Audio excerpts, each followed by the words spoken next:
સાથીઓ નમસ્કાર. હિન્દુઓના વિરોધમાં ઝેર કાઢનારો, પોતાની કોમને ઉકસાવનારો, કાશ્મીરમાં હમલા કરાવનારો આસિફ મુનીર, પાકિસ્તાન મિલિટરીનો ચીફ, ગાયબ ચાલી રહ્યો છે. આ ગીદડ કોઈક બિલમાં સંતાઈ ગયો છે. આને ખોફ છે, આને મોતનો ખોફ છે. આને ખોફ છે કે કોઈ અનનોન ગનમેન આવીને આને ઉડાડી ન જાય, કોઈ મિસાઇલ આવીને આના માથા ઉપર ન પડી જાય. આ જે ખોફ છે ને, આ ખોફ ઇન્ડિયન આર્મીનો, આને કહેવાય છે આર્મી. તારા જેવો ગીદડ બે વાતો કહી દે ને સમજી લે છે કે ખૂબ જ મોટી તોપ છે, તો જોઈ લે તારી ઓકાત શું છે. તું ખુલીને સામે પણ નથી આવી શકી રહ્યો.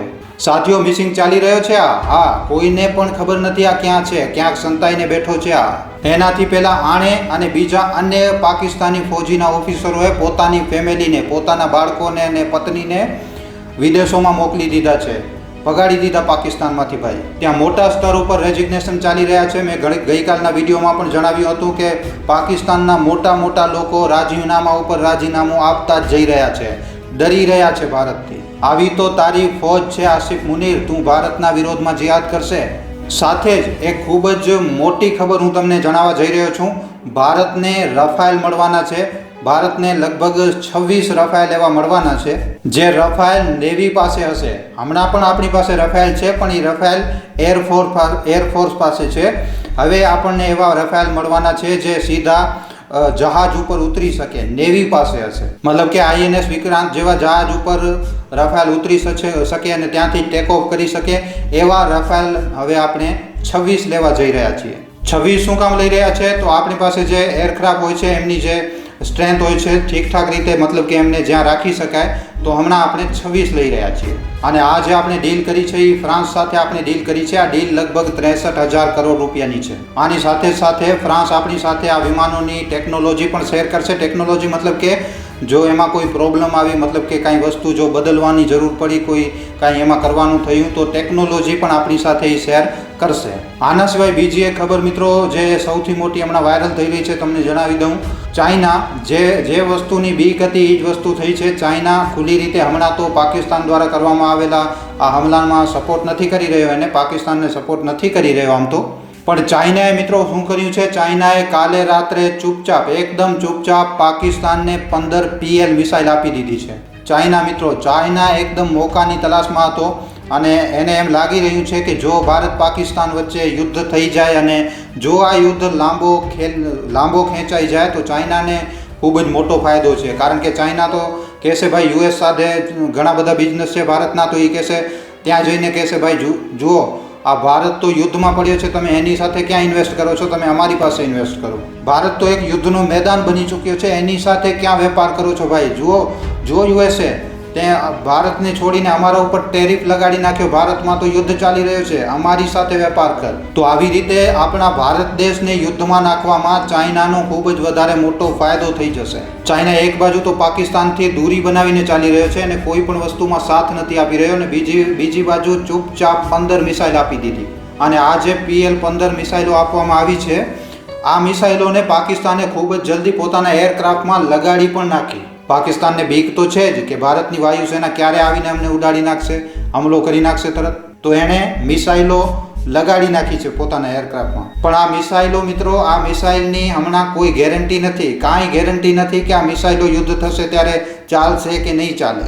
ચાઇનાનો માલ છે ભાઈ, ચાલશે તો ચાંદ સુધી, નહીં તો રાત સુધી. આ મિસાઇલને ચાઇના ટેસ્ટ કરવા માંગે છે ભારતની મિટિયોરલ મિસાઇલની સામે. આપણી જે મિટિયોરલ મિસાઇલ છે એ જણાવવામાં આવે છે કે ખૂબ જ વધારે ટેસ્ટ થયેલી મિસાઇલ છે અને દુનિયામાં આ મિસાઇલ ઉપર સૌથી વધારે ભરોસો કરવામાં આવે છે. ચાઇનાએ જે બનાવી છે એના ઉપર ભરોસો નથી કરવામાં આવતો. ભારતની મિસાઇલની જે મારક ક્ષમતા છે એ લગભગ 200 કિલોમીટર સુધી છે અને ચાઇનાની જે PL 15 છે એની લગભગ 200 થી 300 બતાવવામાં આવે છે. મતલબ કે ભારતથી વધારે જણાવવામાં આવે છે, પણ માલ તો ચાઇનાનો છે, એટલે આની કોઈ ગેરંટી નથી કારણ કે ટેસ્ટ નથી થયું. પણ મિસાઇલથી મિત્રો કાંઈ થતું નથી. ચાઇના દ્વારા આપવામાં આવેલા ઉપકરણોથી કાંઈ નથી થતું. યુદ્ધ લડવામાં આવે છે મગજથી, અને એ પાકિસ્તાન પાસે બિલકુલ પણ નથી. આનાથી પહેલાં પણ હું ઘણા વિડીયોમાં જણાવી ચૂક્યો છું કે 1971નો જે યુદ્ધ થયો હતો એમાં પાકિસ્તાન પાસે અમેરિકાની આધુનિક સબમરીન હતી, PNS ગાજી. હા મિત્રો, PNS ગાજી ત્યારે આ સબમરીન પાકિસ્તાન પાસે હતી અને એને આપણા INS રાજપૂતે, જે લગભગ રિટાયર થવાનો હતો, એને પાડી નાખી અને કહેવામાં આવતું હતું કે આ તો એકદમ અનબીટેબલ છે, આના ઉપર કોઈ વાર ચાલતું નથી, આને કોઈ ડૂબાડી નથી શકતું, પણ આપણે ડૂબાડી નાખી. આપણે એને એવી રીતે ધ્વસ્ત કર્યું હતું કે પાકિસ્તાન જાણે છે એની શું હેસિયત છે અને શું નથી. અને આપણી આ જે મીટિયોર મિસાઇલ છે, આખી દુનિયામાં બધા લોકોને ખબર છે કે આપણે આ મિસાઇલોનો ઉપયોગ કેવી રીતે કરી શકીએ છીએ. મતલબ આપણે આ મિસાઇલનો ઉપયોગ ન પણ કરીએ ને તો આપણી પાસે નોર્મલ ગોલી બંદૂકથી પણ પાકિસ્તાનને તો આપણે ઘૂંટણા ઉપર લાવી દેશું એકદમ. તો તમને જો કોઈ કહે તો કે ભાઈ જો આ પાકિસ્તાનને આ મિસાઇલ અમેરિકાએ આપી, આ મિસાઇલ ચાઇનાએ આપી, તો તમને કહી દેજો ભલે એમની પાસે ભાઈ મિસાઇલ તો છે, પણ એક મિસાઇલ બીજી જોઈએ, અહીંયા જોઈએ ને, એ મિસાઇલ એમની પાસે નથી. તો અહીંયા સુધી આપણે જાણ્યું કે જુઓ ચાઇના જુઓ કેવી રીતે બેવકૂફ બનાવે છે લોકોને. એક બાજુ તો એ પાકિસ્તાનનો સપોર્ટ ન કરવાનો દેખાડો કરે છે, બીજી બાજુ ચૂપચાપ મિસાઇલ પકડાવી દીધી. અને એટલા માટે કોઈને પણ ચાઇનાની વાતમાં ન આવવું જોઈએ. હમણાં એક અઠવાડિયા પહેલાં જ કહેતો હતો ભારત અને ચાઇનાને મળીને કામ કરવું જોઈએ, આપણે મહાસત્તા બની શકીએ છીએ, મહાશક્તિ દુનિયા ઉપર રાજ કરી શકીએ છીએ. અને સમય આવી ગયો છે કે ચાઇનાનું ડ્રેગન અને ભારતનો હાથી એક સાથે ચાલે. આવી રીતનું કાંઈક એક ડાયલોગ બનાવીને પણ એમણે પેશ કર્યો હતો. ત્યારે પણ મેં એક વિડીયોમાં જણાવ્યું હતું, જૂનો વિડીયો છે, ત્યારે મેં કીધું હતું કે હજી તો 1 એપ્રિલ છે ભાઈ, શું ખબર ક્યારે ચાઇના કહી દેશે કે આ તો ફૂલ હતો. અને એટલા માટે ચાઇનાથી આપણને બચીને ચાલવું જોઈએ. આગળ આસિફ મુનીર ગાયબ ચાલી રહ્યા છે, આ તો મેં તમને જણાવી દીધું. હવે હું તમને જે જણાવવા જઈ રહ્યો છું એ છે કંઈક લેફ્ટિસ્ટ મીડિયાનો પ્રોપગન્ડો. પહેલાં હજી સુધી મેં તમને જણાવી દીધું એમના આર્મી ચીફના વિષયમાં, ચાઇના શું આપી રહ્યો છે, આપણે શું ખરીદ્યું છે અને પાકિસ્તાનને શું મળ્યું છે, બધી વસ્તુઓ ઉપર ડિફેન્સ લેવલ ઉપર મેં આ વિડીયોમાં જણાવી દીધું છે. હવે જે ઘરની અંદર જે લોકો બેસીને દગો કરી રહ્યા છે એમના વિશે જાણવાની જરૂર છે. જે પાકિસ્તાનને સમર્થન આપી રહ્યા છે ડાયરેક્ટલી અથવા તો ઇનડાયરેક્ટલી, હવે આપણે એમની થોડીક ચર્ચા કરીએ. આપણને ઘણા ફ્રન્ટ ઉપર વોર લડવું પડી શકે છે, આ વસ્તુની હજી કોઈ ખબર નથી મિત્રો. આપણે પાકિસ્તાન સાથે યુદ્ધ કરવા ગયા, પાછળથી ખબર પડી કે ચાઇના પાકિસ્તાનને સપોર્ટ કરી રહ્યો છે, આ બાજુ બાંગ્લાદેશ પણ પાકિસ્તાનના સપોર્ટમાં આ સમયે તો છે જ. તો આ પણ એક પ્રકારે યુદ્ધ જ છે. તો આ 3 ફ્રન્ટ તો થઈ ગયા, ચોથો ફ્રન્ટ પણ છે મિત્રો. હા મિત્રો, ચોથો ફ્રન્ટ પણ છે અને એ છે ઘરના ભેદી, જેમનો હૃદય એકદમ બેસી જાય છે જ્યારે આવી કોઈ ઘટના બને છે, જેમને વોટ બેંકની પોલિટિક્સ કરવી છે, જેમની પાસે પૈસા પહોંચે છે તો એ વિડીયો બનાવે છે, જેમને પોતાનો પ્રોપગન્ડો ચલાવવો છે, બ્રેન વોશિંગ કરવી છે. હવે જુઓ બ્રેન વોશિંગ કેવી રીતે થાય છે. એક મીડિયા કંપની છે ન્યુયોર્ક ટાઈમ્સ. આ ખબર જે તમને જણાવવા જઈ રહ્યો છું આ તો જૂની છે, હમણાં સુધી આપણે કોઈ વિડીયોમાં આ વિષયમાં વાત નથી કરી, હવે તમને જણાવી દઉં છું. તો ન્યુયોર્ક ટાઈમ્સ છે, જ્યારે 22 તારીખે આ ઘટના ઘટી હતી ત્યારે એણે શું છાપ્યું હતું કે at least 24 tourist gun down by militants in Kashmir. Militants મતલબ કે આવી પ્રકારના જે સમાચાર છે, જે વેબસાઇટો હોય છે, એ ટેરરિસ્ટ નથી કહી રહી, એ મિલિટન્ટ્સ કહી રહી છે. એ લોકોને ટેરરિસ્ટ અને મિલિટન્ટમાં ફરક હોય છે મિત્રો. મિલિટન્ટ્સ એને કહેવાય છે કે કોઈ પોતાના દેશની સરકારની વિરોધમાં જ લડી રહ્યો હોય, પોતાના દેશમાં જ કોઈ હથિયાર ઉપાડી લે તો આને મિલિટન્ટ કહેવામાં આવે છે. મતલબ કે મિલિટન્ટ એ હોય છે જે કોઈ ડિમાન્ડ માટે લડી રહ્યો છે. હવે આતંકવાદી જે હોય છે એ આતંકવાદી હોય છે, એ ટેરરિસ્ટ હોય છે. તો આ લોકો મિલિટન્ટ લખીને આવી ખબરને છાપી રહ્યા હતા. સાથે સાથે શું કહ્યું કે 24 ટુરિસ્ટ ગન ડાઉન. ટુરિસ્ટ જણાવ્યું એમને કહ્યું કે હિન્દુઓને મારવામાં આવ્યું છે, પણ છે તો 26, આ લોકોએ 24 છાપ્યા છે, 26 મર્યા છે, પણ ટુરિસ્ટ જણાવ્યું. શું લખ્યું? Tourist gun down. જ્યારે મારવાવાળાએ પૂછીને માર્યો હતો કે હિન્દુ છે કે મુસલમાન છે. તમે જોઈ રહ્યા છો મિત્રો કેવી રીતે વસ્તુને એકદમ ફેરવી નાખવામાં આવે છે. આવી રીતે ન્યુયોર્ક ટાઈમ્સે પ્રોપગન્ડા ચલાવ્યો હતો. ત્યારે ટ્રમ્પ સરકારે કહ્યું હતું કે આ મિલિટન્ટ હટાવો અને ટેરરિસ્ટ લગાવવામાં. અને આવી રીતે ટ્રમ્પના પ્રશાસને એક ટ્વીટ કર્યો હતો, ત્યારે એ લોકોએ મિલિટન્ટ હટાવી અને પછી ટેરરિઝમ લખ્યું. આમ છતાં પણ ઘણા બધા મીડિયા હાઉસ હજી પણ સુધર્યા નથી, સેમ ગલતી કરી રહ્યા છે, અથવા એમ કહું કે જાણી જોઈને આ જ લખી રહ્યા છે. જેમાં હું તમને એક ઉદાહરણ આપું છું, બીબીસીનું. બીબીસી તમને ખબર છે જ્યારે બ્રિટનનો આખી દુનિયા ઉપર રાજ હતો, તો આ બીબીસી આ બ્રિટનનો ચેનલ છે, બ્રિટનની કંપની છે. તો બીબીસીએ હરેક દેશમાં આની બ્રાન્ચ ખોલી નાખી હતી, હરેક દેશમાં આની ઓફિસ ખોલી નાખી હતી. આપણા ભારતમાં પણ બીબીસીનો ચેનલ છે.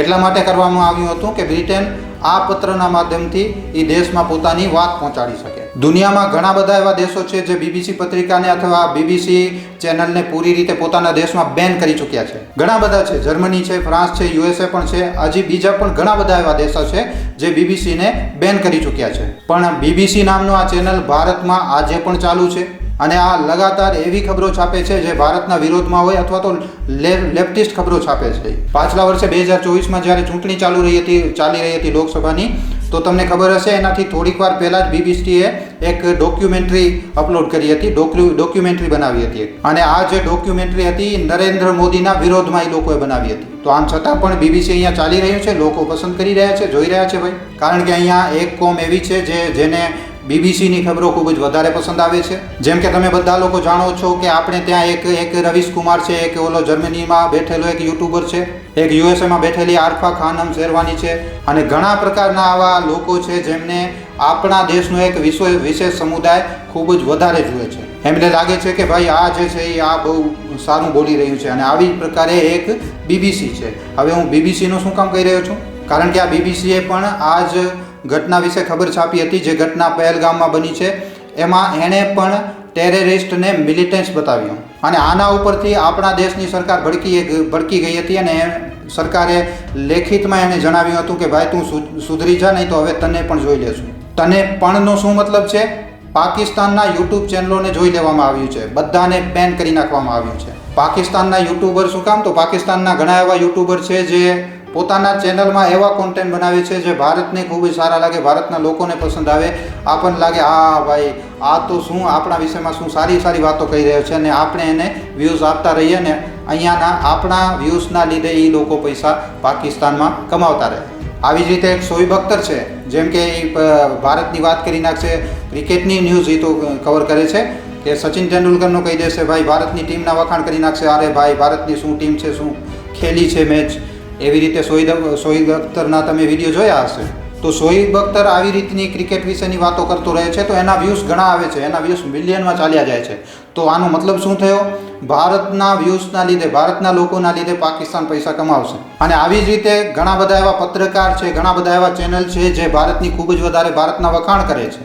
એ પોતાની રીતે પૈસા કમાવતા રહે છે, આપણે ખુશ થઈ જઈએ છીએ, ભાઈ આપણે એને સબસ્ક્રાઈબ કરી નાખીએ છીએ અને એ લોકો પૈસા કમાવતા રહે છે. અને પછી પાકિસ્તાનમાં જનારા આ પૈસા, આ રૂપિયાનો ઉપયોગ થાય છે પછી આતંકવાદમાં. તો પાકિસ્તાનમાં આવી રીતના 16 યુટ્યુબ ચેનલોને બેન કરી નાખવામાં આવ્યું છે અને આવા જ 16 ચેનલોમાંથી એક ચેનલ શોએબ અખ્તરનો પણ છે. તો મિત્રો, પાકિસ્તાનનો ઈલાજ કરવો, એની દવા કરવી આજની તારીખમાં ખૂબ જ વધારે જરૂરી છે. આ કેન્સર છે, આજે તમને તમારા હાથ ઉપર લાગશે ને કે એક મસો ઉપડી આવ્યો છે, આને આપણે કાપી નાખીએ તો બરોબર થઈ જશું. ના, આ મસ્સો છે આ બીજી વાર ઉપડશે. તો આપણા ભારત દેશમાં કંઈક આવી પ્રકારની સ્થિતિ છે અને આવા ઘણા બધા લોકો છે. રવીશ કુમાર છે, એક જર્મનીમાં બેઠેલો છે, બીજી એક નેહા નામની કોઈ છે, સિંગર છે કે ખબર નહીં કોણ છે, એ પણ સેક્યુલરિઝમનો પાર્ટ લોકોને ભણાવી રહી છે. આ બધા કોને ખબર, આપણે કેટલા નામ લઈ શકીએ છીએ યાર આ વિષયમાં. તો આપણા ભારત દેશમાં ભર્યા પડ્યા છે આવા ઘણા બધા નામ છે ભાઈ. આપણે આ વિડીયોમાં કેટલા નામ લઈએ, 1 કલાકનો વિડીયો થઈ જશે જો આ લોકોના નામ લેવા લાગશું તો, આપણે જેમને સેક્યુલરિઝમનો પાર્ટ ભણવું છે. હવે હું તમને બીજી વસ્તુ જણાવું છું. પાકિસ્તાનમાં મિત્રો એક ઘટના ઉપર તમે ધ્યાન જરૂર આપજો કે પાકિસ્તાનનો જે સિંધનું જે ક્ષેત્ર છે, સિંધમાં વિરોધ પ્રદર્શનો લગાતાર વધતા જઈ રહ્યા છે અને મેં શરૂઆતમાં પણ ઘણા વિડીયોમાં તમને જણાવી ચૂક્યો છું કે પાકિસ્તાનના સિંધ અને બલુચિસ્તાન ઉપર આપણને વિશેષ ધ્યાન આપવાનું છે. સિંધમાં લગાતાર પ્રોટેસ્ટ વધી રહ્યું છે કારણ કે અહીંયાથી જે સિંધુ નદી આવે છે એ સિંધુ નદીનું પાણી તો ઓછો થઈ જ રહ્યો છે, ઉપરથી ભારતે પણ બંધ કરી નાખ્યું છે. પાકિસ્તાને કહ્યું હતું અમે કેનાલ બનાવી લેશું, એના પછી લોકો વધારે ભડકી ગયા છે. તો આ દરમિયાન શું થયું હતું કે જ્યારે સિંધમાં પ્રોટેસ્ટ થઈ રહ્યા હતા તો લોકોએ ચક્કાજામ કરી નાખ્યું હતું, ક્યાંક ટ્રક લગાડી નાખ્યા, મતલબ કે રોડ બંધ કરી નાખ્યા, ક્યાંક રેલવેને નથી જવા દે રહ્યા, મતલબ આવા જવન ત્યાંથી નથી થઈ રહ્યું, એવી રીતના બંધ કરી નાખ્યું બધું. તો થયું શું છે, અહીંયા આ લોકોનું જે કરાચી બંદર છે, જે પોર્ટ છે, જ્યાંથી માલ જાય છે, આવા જવન થાય છે, ઇમ્પોર્ટ એક્સપોર્ટ થાય છે એ લોકોનું ત્યાં મિત્રો આજની તારીખમાં લગભગ 30,000 ટ્રક ઊભેલા છે આજની તારીખમાં ત્યાં કરાચી પોર્ટ ઉપર. બંદરગાહવાળાએ કહી દીધું છે કે ભાઈ હવે હું કોઈનો પણ સામાન નથી લઈ જવાનો. 30,000 ટ્રક છે, કોનો સામાન લઈ જઈએ ભાઈ. કહેવામાં એમ પણ આવી રહ્યું છે કે પાછલા 3-4 દિવસોમાં લગભગ 80 થી 1 લાખ એવા ટ્રક ડ્રાઈવર છે જેમણે ખાધું પીધું નથી, ના તો કંઈ ખાયું છે ને ના તો પાણી પીધું છે. પાણી તો ખેર પાકિસ્તાનમાં બંધ જ થઈ ગયું છે. આનો મતલબ શું થાય છે મિત્રો? નારાજગી જે છે પાકિસ્તાનમાં, ત્યાંની પબ્લિકની જે નારાજગી છે એ ચરમસીમા ઉપર છે. હવે આપણને આને ભૂનાવવાનું છે. આ વસ્તુ ઉપર નજર રાખજો. આ વિડીયોમાં તમને સિંધનો પણ જણાવી દઉં છું. હા ભાઈ, ત્યાં પણ કાંઈક થઈ રહ્યું છે, ધ્યાન રાખજો આ વાતની. હવે જલ્દીથી જલ્દી ભારતને એક વસ્તુ કરવાની છે. ભારતની સેના પોતાનું ઓપરેશન જલ્દીથી જલ્દી કરી નાખે, નકર પછી કાંઈક સ્થિતિ એવી થશે કે પાકિસ્તાન હમણાં ઘણા દેશો સામે આવાજ લગાડી રહ્યો છે, બચાવી લો નહીં. તો કાલે કોઈ મોટો દેશ આવી જાય, મધ્યસ્થતા કરવા લાગે અને ભારતને કહી દે કે ભાઈ છોડી દો, તો પછી આ વાતમાં પછી મજા નહીં આવે. એટલે હવે જલ્દીથી જલ્દી જેટલો બને ઓપરેશન કરી નાખવો જોઈએ ભારતને. તો આ વિષય ઉપર તમારા શું અભિપ્રાય છે? તમારું શું કહેવું છે? ભારતને શું કરવું જોઈએ, શું ન કરવું જોઈએ? મિત્રો નીચે કોમેન્ટ સેક્શનમાં લખીને જણાવવા ખાસ વિનંતી. અને જો તમે આ વિડીયો તમને પસંદ આવ્યો છે તો વિડીયોને ખાલી તમારા સુધી સીમિત ન રાખતા તમારા મિત્રો સાથે, પરિજનો સાથે, વોટ્સઅપ ઉપર, ફેસબુક ઉપર, યુટ્યુબ ઉપર જેટલો બની શકે વધારેમાં વધારે વિડીયોને શેર જરૂર કરજો. તો હાલ રજા આપશો. આજના વિડીયોમાં આટલું જ. હવે આપણે મળશું ફરીવાર એક નવા વિડીયો સાથે. ધન્યવાદ.